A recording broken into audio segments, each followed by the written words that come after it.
Dengan sekali. Kemarin tuh ada tugasku tentang filosofi, itu berbicara tentang pendidikan yang Tugas semua atau tugas tak? Ya, enggak bertugas dulu. Ini kan ceritanya udah cerita kakak. Oke. Kemarin ada tugasku, ini berbicara tentang pendidikan yang berpihak pada peserta didik. Tapi mungkin muka tanya Ki, kalau menurut kalian itu bagaimana? Nah, apalagi di sini kan pasti punya semua pengalaman toh. Iya, di bangku SMA pasti kita dapat itu perlakuan yang berbeda lah dari setiap guru. Mungkin mau kak tahu Ki bagaimana pengalaman kita? Mungkin mulai dari Ica ini. Oh, dari saya dulu. Oh ya. Kira-kira pengalaman tak pada saat sekolah Ki atau pada saat pembelajaran itu bagaimana? Oh, baik. Kalau saya tuh jujur dari pengalaman dari masa SMA itu, kalau tentang pembelajarannya itu misalnya itu gurunya masih kayak menerapkan pembelajaran yang kayak metode ceramah begitu. Yang kayak Sekarang begitu ya? ya lebih banyak menjelaskan begitu toh. Lebih banyak menjelaskan begitu. Tapi kalau untuk menjelaskan tugas itu bagaimana Dik? Apalagi kalau menjelaskan materi kayak susah masuk di ini. Tetap tak? Iya, apalagi itu untuk materi pembelajaran kayak matematika peminatan, tidak masuk mentong. Apalagi kimia begitu, fisika, karena kembali lagi dari gurunya tuh caranya, metodenya itu kayak bikin bosan gitu, monoton. Mungkin dia juga pakai bahasa yang susah untuk dipahami. Jadi kita itu sebagai siswa juga kayak kurang dalam pembelajarannya. Nah, dia kurang semangat. Jadi kalau bisa jelek nilai kita lagi yang disalahkan, kurang belajar. Padahal cara pembelajarannya itu di kelas yang kurang Menyenangkan. Iya. Tapi jurusan tes apa? Fisika. Fisika. Fisika. Mungkin beda lagi dosennya mungkin lebih bagus nih. Itu loh cara penyampaian. Nah, waktu kuliah Jadi sama berganti. Kalau lebih enak di kuliah sih daripada karena jujur di SMA itu kayak tidak mengerti sekali kak fisika di kuliah begitu. Karena kan dosennya juga di situ mengajar toh bagus caranya. Mungkin gurunya tidak paham tentang konsep. Iya gitu. Jadi sebenarnya berpengaruh gitu dosen dengan apa yang diajar itu jurusan. Dan mungkin penguasaan materinya sih. Iya. Ya. Di situ. Begitu jadi. Ya. Oke. Dari saya sih cuma begitu. Pasti betul ada perbedaan dari siapa Yoma? Kalau saya dulu kan pernah sempat pindah sekolah ke Jayapura. Nah, kelas 1 sampai kelas 2 semester 1 itu saya di Bangkungku. Nah, mata pelajaran yang paling saya suka itu dan kayak berkesan sama saya pendidikan bahasa Inggris. Nah, kenapa saya senang dengan bahasa Inggris itu karena ya seperti yang kayak tadi Ica bilang, gurunya menyenangkan. Kebalik dengan Ica tadi, gurunya yang mungkin menyampaikan tapi dengan bahasa atau dengan gaya atau pendekatan yang kurang tepat untuk kita terima. Misalnya kayak susah untuk diterima begitu. Nah, kalau saya, kenapa saya tertarik sama bahasa Inggris? Padahal saya waktu SMP, SD itu sudah apa dulu bahasa Inggris, beda tulisannya, beda bacanya, dan beda lagi artinya, gitu. Tapi saya naik di bangku SMA, saya dapatlah guru di kelas 1 itu guru bahasa Inggris yang menyenangkan. Nah, caranya itu dia kasih di tengah-tengah pembelajaran, di salah satu pembelajaran itu dia kasih kita kayak pertanyaan pemantik begitu. Nah, setelah dia kasih penjelasan tentang materi ini, terus dia kasih soal mengenai materi yang tadi dia jelaskan, tapi dengan cara yang menyenangkan. Nah, yang dulu kemarin kasih Kak, dia kasih soal, terus kita berlomba untuk maju ke mejanya, terus dapat tanda tangan gol, tinta pulpen yang gol. Nah, tandanya kalau kita dapat yang tinta gol itu berarti kita dapat nilai tambahan. Jadi peserta didik lebih aktif. Iya, kalau semangat saya juga mau deh, maksudnya terpacu motivasinya anak lebih mau juga. Sampai pernah satu hari sampai lututku itu tak tunggu di meja Jadi saya ya. Tapi saya pindah ke Jayapura, saya tidak dapatkan lagi seperti itu. Tapi tetap saya senang dengan bahasa Inggris. Nah, terus pas S1 saya ambil bahasa Inggris karena dari Karena- itu. Nah, kalau saya itu sih. Oh, jadi memotivasi ya. Iya. Lebih ke penggunaan metode sama Oh, iya. metode ya. Iya, jadi menurutku saya juga tuh pelajaran yang efektif itu dari gurunya sebenarnya.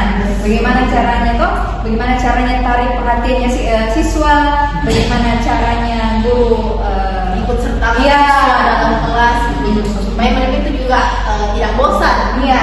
Apalagi tadi Aisyah ceramah, bosan gini memang. Bosan apalagi kalau jam-jam siang terus seperti itu kan. Dan berumur ke gurunya hanya begitu tidak kreatif. Oke, jadi memang kreatif sama inovatif itu penting sekali Iya. ya beberapa kita. Lagi zaman sekarang, Makanya sekarang mungkin ada PP gitu karena untuk kita lebih muda supaya lebih kreatif. Oke. Mungkin berawal dari Kak Syarani deh ya. Syarani bagaimana menurut Kak itu? Bagaimana ya? Seperti yang pengalamannya ini siapa tahu ada perbedaan atau sama jika sebenarnya. Kalau dari saya dulu pas masih sekolah itu kurang lebih sama dengan Asia. Itu lebih besar, lebih banyak itu guru-gurunya menerapkan Ceramah. pelajaran dengan metode ceramah. Tapi tidak semuanya juga. Ada beberapa mata pelajaran juga yang dia itu menerapkan metode pembelajaran yang bisa dikatakan berpihak kepada peserta didik, seperti pada mata pelajaran kimia. Nah itu gurunya itu dia pada saat sebelum memulai proses pembelajaran dia itu memberikan kesempatan memerintahkan kepada peserta didik untuk berdiri semua. Kemudian gurunya akan memberikan soal. Nah kalau setiap peserta didik yang dia rasa tahu jawaban dari soal yang diberikan itu, dia akan mengangkat tangan. Nah, kalau dia diangkat tangan kemudian ditunjuk dan bisa menjawab dengan benar, baru bisa duduk. Nah, kalau itu baru bisa duduk. Kalau semisal dia jawabannya salah, tidak bisa duduk. Jadi semua peserta didik itu akan berdiri sampai selesai kalau tidak bisa menjawab salah satu pertanyaan yang diberikan. Jadi pasti merasa siswa didik harus kayak dijawab karena kalau tidak dijawab berdiri terus kan sampai pulang. Oh iya. Lebih semangat juga ya, setiap kita tahu oh akan ada pelajaran mata pelajaran ini sebentar, berarti hari sebelumnya lah. Jadi semua peserta didik itu belajar memang sebelumnya supaya tidak berdiri diri. Secara tidak langsung semuanya itu penilaian juga. Iya, karena ada nilai tambahan juga. Tambahan dari saya, Iya.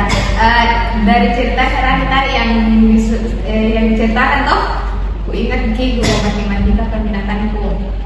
Dulu itu kan laki-laki kan gurunya. Iya. Nah, dulu itu kita satu kelas dulu nggak tahu kenapa kita itu tidak bisa diizinkan masuk kelas kalau kita tidak menghafal itu yang sinkos tidak bisa masuk satu pertemuan kalau kita tidak hafal itu. Dan ya karena saya tidak hafal jadi saya tidak masuk ke belajar.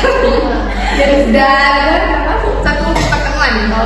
Iya, satu pertemuan. Dan gurunya juga itu kok kayak suka merendahkan siswanya. Bagaimana siswanya tidak suka begitu kok belajar begitu karena gurunya juga suka merendahkan begitu.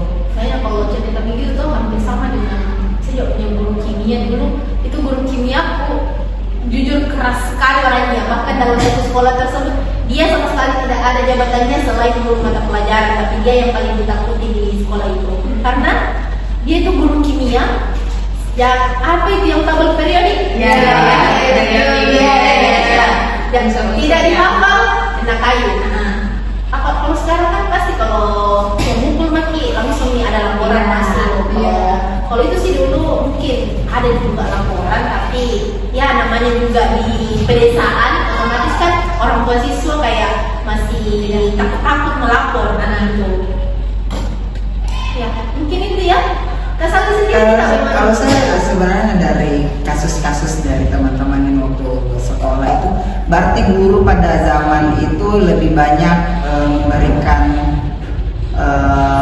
satu pendekatan yang membuat anak-anak itu termotivasi untuk belajar. Jadi pokoknya kalau kamu tidak lakukan ini, tidak menghafal ini, kamu tidak bisa duduk contohnya. Berarti dia lebih ke berbasis apa ya? Ancaman juga bukan ya? Tapi lebih ke Dia ada punishment. Iya, punishment ya, punishment and reward. Iya. Jadi kalau kamu lakukan ini, kamu dapat ini. Kalau kamu tidak lakukan ini, maka kamu dapat. Dan itu memang pada zaman itu memang sangat berpengaruh pada basis siswa. Beda sekarang ya. Dan memang pada zaman itu memang lagi tren memang yang seperti itu. Itu kondisi emosional anak yang seperti itu. Karena sama juga yang seperti guru bahasa Inggris tadi, walaupun dia senang kita yang maksudnya antusias untuk ikut belajar senang apa? Tapi untuk anak-anak yang mungkin kayak misalnya ada teman-temanku kemarin yang sedikit nakal, tidak untuk dia, jadi dia merasa kayak dia lagi masuk. Karena kenapa? Karena anak-anak yang tidak kerja tugas, misalnya minggu ini dikasih tugas untuk minggu depan, persiapan minggu depan. Nah, kalau pertemuan minggu depannya nanti itu tidak dikerjakan, hukumannya itu pulpen, satu dikasih masuk jaring ini, terus dijepit, baru diputar sampai luka dalam sininya. Makanya anak-anak yang nakal itu masuk lagi, tidak bekerja tugas. Nah, jadi kayak daun toh. Tapi Pak, anak-anak pada saat itu walaupun diperlakukan seperti itu, mereka tetap mengikuti pembelajaran dengan anak-anak di tindakan fisik sedikit lapor. Padahal kan kita lihat dari guru melakukan hal itu supaya kok bisa termotivasi. Iya. Kalau di zaman pada saat zamannya kita pada saat itu, tapi kalau zaman sekarang, Zamannya kan kita kita juga bisa disarankan hal-hal yang zaman kita itu kan masih ada rasa takut loh. Makanya kita guru harus mengajar sesuai dengan zamannya peserta didik. Jadi tadi berbicara tentang pengalaman ini saya dengar benar-benar beda. Dan jadi kita kan kebetulan jurusan pendidikan semua, pasti nanti bakal ketemu dengan peserta didik. Iya, pasti. Iya, pasti calon guru yang bersedih ya.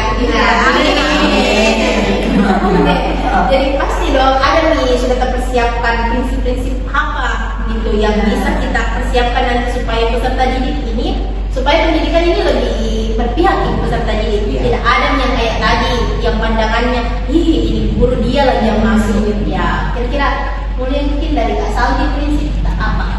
Kalau saya sih untuk pembelajaran yang student center ya, yang berpusat pada siswa itu lebih ke mengetahui kebutuhan siswa sih pada umumnya. Nah, untuk mengetahui kebutuhan siswa itu memang harus kita lakukan namanya diagnostik awal. Ya, kalau di kurikulum Merdeka itu yang kita harus lakukan diagnostik awal. Kita buat semacam pertanyaan-pertanyaan, misalnya untuk mengetahui kondisi emosional siswa, bagaimana kondisinya pada saat itu, apakah dia kurang tertarik untuk belajar atau bagaimana. Kemudian kita juga sertakan di situ pertanyaan yang berkaitan dengan minat dia pada pembelajaran pada hari itu. Nah, dari diagnostik itu kita bisa merumuskan tujuan pembelajarannya itu, kita mau nanti kegiatannya seperti apa gitu. Misalnya dari kegiatan kita di kelas 4B, dari hasil diagnostiknya dilihat bahwasanya anak-anak itu lebih suka pembelajaran yang berbasis digital. Makanya untuk di sela-sela pembelajaran atau di akhir pembelajaran kita biasanya ada kegiatan game di Kahoot untuk jawab-jawab pertanyaan gitu. Kalau saya rasa sih lebih ke kebutuhan siswanya dulu melalui diagnostik. Jadi kebutuhannya ini juga sangat berpengaruh ke emosi ya. Iya. Tidak harus semata-mata kita fokus ke akademiknya siswa. Tentu ya, betul sekali. Tapi harus ketahui emosinya anak ini seperti apa ya. Karena ikut pembelajaran. Karena ada juga siswa yang dibilang dia secara kognitif kognitif bagus, tapi pas mengikuti pembelajaran kita di kelas kita kayaknya saya kurang menarik, kurang termotivasi atau gimana.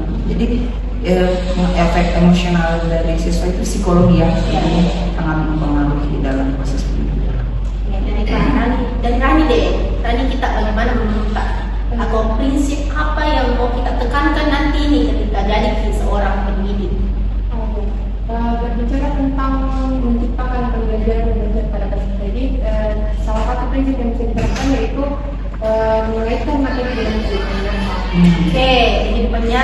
sesuai dengan konsep pemikiran kita dari awal. Iya, salah satunya ya. Iya, betul. Peserta pendidik itu merasa tertarik mengikuti proses pembelajaran itu. Contohnya kita berikan contoh teks deskripsi itu terkait dengan makanan khas atau pariwisata yang ada di daerahnya. Sehingga dia bisa lebih memahami apa yang dibahas pada teks deskripsi itu. Ya, misalnya mungkin kayak contohnya di Makassar itu terkenal dengan coto. Tidak mungkin diperkenalkan misalnya makanan Jepang. Ya mungkin karena ya meskipun sebenarnya sushi ada juga ya. Tidak semua ada semua sebenarnya sushi dalam. Saya tahu ya, tapi lebih afdalnya makan Coto. Coto. Ya, ya, jadi memang harus disesuaikan dengan apa ya itu yang kodrat zaman ya. Iya, kodrat zaman. Oke. Karena kalau tidak sesuai dengan daerahnya, bagaimana caranya dia mau menjelaskan? Begini rasanya kan kalau daerah dari daerahnya dia lebih tahu toh. Iya. Bisa dirasakan sendiri dari langsung. Iya, oh begini. Misalnya ditanya nih nanti, Aisyah terbuat dari apa tuh sushi? Sushi ya nasi toh. Ya karena itu. Tempat dia bilang dari sagu. Iya. Karena dia tidak tahu sushi itu yang dari mana. Dan tidak semua, kayaknya tidak semua anak-anak tuh pernah makan sushi. Nah. Tapi kalau coto, Ya. pasti ada yang tidak pernah makan coto. Tapi tahu coto itu seperti apa? Iya. Banyak juga jenis itu coto. Coto daging, coto campur ya. Oke, mungkin dari Kayoma deh. Kalau saya sih lebih mendorong siswa dalam belajar, ditarik, maksudnya menarik perhatian siswa untuk belajar. Jadi menurut saya itu guru yang seperti saya bilang tadi, guru itu berperan penting Iya. untuk mengajak siswa untuk belajar. Jadi dengan cara dia menarik perhatian siswa ini, siswa juga bisa mengeksplor hal-hal yang baru, misalnya kayak mengikuti zaman begitu kan, kayak tadi dia sing lagi. Tapi kalau dia mengikuti zaman, ya oh gurunya kreatif memang begini. Bahkan ditunggu-tunggu. Iya, dia itu masuk itu jadi antusias di siswa. Misalnya kayak bahasa Inggris masuk, bahasa Inggris materinya pasti menarik ini. Nah, jadi termotivasi untuk mengikuti pelajaran itu. Kalau saya sih itu lebih ke menarik perhatian siswa, melihat situasi dalam kelas sama seperti yang Kak Saldi tadi kan. Jadi Memang guru perlu. itu sebenarnya penting sekali. Iya. Jadi guru juga itu harus mengikuti zaman. Jadi kalau misalnya kayak kita yang masih mengikuti modern, ya, misalnya milenial lah sekarang. Agensi ya, agensi. Iya, agensi. Jadi kalau kita tidak ikuti zaman, Iya kayak siswa tuh lebih update daripada kita. Apa Mi? Tapi banyak sih guru begitu lebih update siswanya daripada gurunya. Ya, makanya pembelajaran sekarang itu rata-rata Kalau di desa-desa begitu pengalaman toh. Iya, jadi memang sih selain kodrat zaman kita juga harus memperhatikan itu kodrat alami siswa toh minatnya, kebutuhannya yang memang berasal dari dirinya. Karena meskipun kita sesuaikan pembelajaran sesuai dengan kodrat zaman, tapi kalau siswa itu kemampuannya tidak sampai tahap itu, Iya. kita tidak bisa memaksakan. Iya. Apalagi siswa itu kan seperti pemikiran Ki Hajar Dewantara memiliki setiap individu itu berbeda-beda Iya. kan. Iya. Jadi memang perlu sih. Makanya penting dalam pembelajaran berdiferensiasi diterapkan. Iya. Semuanya sesuai dengan kebutuhan siswa. Iya. Berarti harus memperhatikan kontennya yang baik gitu kayak bagaimana. Dan tadi sih mempertimbangkan yang 3 itu. Iya. Apa itu ya? Kesiapan, minat, sama profil belajar siswa. Memang konten itu sangat penting sih dalam pembelajaran. Tapi kayak Gen Z ya yang kebanyakan berbasis digital, jadi apa-apa kita harus bikin video, Iya. harus menyediakan Modern semakin maju tuh. Lebih sekali ya. Iya. kan kalau kita kan di zaman dulu kan kita lebih ke kalau ceramah, guru ceramah kita sudah menurut kita itu sudah cukup dalam materi. Tapi untuk anak-anak Gen Z zaman sekarang itu memang mereka anak-anak visual. yang zamannya visual ya. Dan sekarang kan Iya. malas menulis tuh. Iya, Butuh sesuatu hal yang untuk dilihat. Iya. Jadi kita belajar tentang keanekaragaman. Kayak seperti apa sih keanekaragaman itu? Ya kita coba untuk memperlihatkan itu contoh. Dan kalau saya sendiri sih memang kayak lebih paham kak kalau lihat sih benda itu. Karena kayak belajar saya visual gitu. Rasanya lebih ke visual sih, Iya. ya kalau Eca. Eca bagaimana? Visual yang Visual. langsung langsung dari mata. Iya begitu. Mata ya. Mungkin itu semua tadi terakhir Ica. Bagaimana prinsip Ica? Kalau saya sih lebih ke prinsip memikirkan masa depan yang berkelanjutan. Penting memang penting. Iya, karena dalam guru toh, Iya. jadi kita mau peserta didik atau siswa itu mempunyai masa depan yang bagus. Masya Allah. Jadi kita pasti sebagai guru harus mendorong siswa untuk mempunyai masa depan, untuk diajar toh, apalagi iya itu. Ya kira-kira apa terobosan yang Iya. supaya berkelanjutan itu tercapai? Ya, apa Cara-cara itu dengan kita mendidik siswa dengan sabar. Iya, dulu Iya. apalagi kita kan guru SD tuh harus sabar bimbing, ajar pokoknya sampainya bisa gitu. Ya, betul. Betul sih, ya memang sangat penting itu karena memang guru Iya. apa ya, guru itu kan akarnya dari semua profesi kan. Ya. Jadi memang kalau akarnya itu bagus, otomatis nanti cabang-cabangnya nih bakal Akar bagus itu. nih ya. Jadi Iya. kita tuh guru itu kita yang tuntun anak-anak toh untuk bisa mencapai masa depannya. kayak kok ibarat pohon lah, kita akarnya supaya tumbuh ini pohonnya Bisa menghasilkan supaya buah berbuah yang- ya, Iya. dan buah yang baik yang bisa dipetik, Ya, Jadi bisa ambil manfaatnya. dinikmati. Ya. Mungkin merasa cukup ini. Iya. Iya, kayaknya saya sudah dapat jawaban dari tugas ini. Oh. Iya, terima kasih sekali. Nat. Ini kan bisa disimpulkan satu atau dua kata dari Ya, diskusi kita hari ini di sini. Oke, mungkin bisa saya simpulkan toh bahwa pendidikan yang berpihak pada peserta didik itu bagaimana peserta didik ini bisa berpartisipasi dalam kelas. Mereka tidak diam, mereka tidak bosan dan tidak muncul pandangan-pandangan yang aduh guru ini lagi. Iya. Tidak muncul pandangan-pandangan tidak mau ke sekolah karena yang belajar ini lebih belajar ini. Gitu. Kemudian tadi dari prinsipnya teman-teman ada dari pembelajaran diferensiasi, harus menerapkan student center learning. Jadi saya pikir itu penting sekali dan otomatis bilang Ki, prinsip yang kita terapkan yang mau kita terapkan itu pasti kita ambil berdasarkan pengalaman tak? Iya, iya, Iya. iya. Ya, jadi mungkin itu yang bisa saya simpulkan dari diskusi kita kali ini sih. Oke, kita cukup. Sekian. Iya, terima kasih. Sekian, terima kasih. Terima kasih.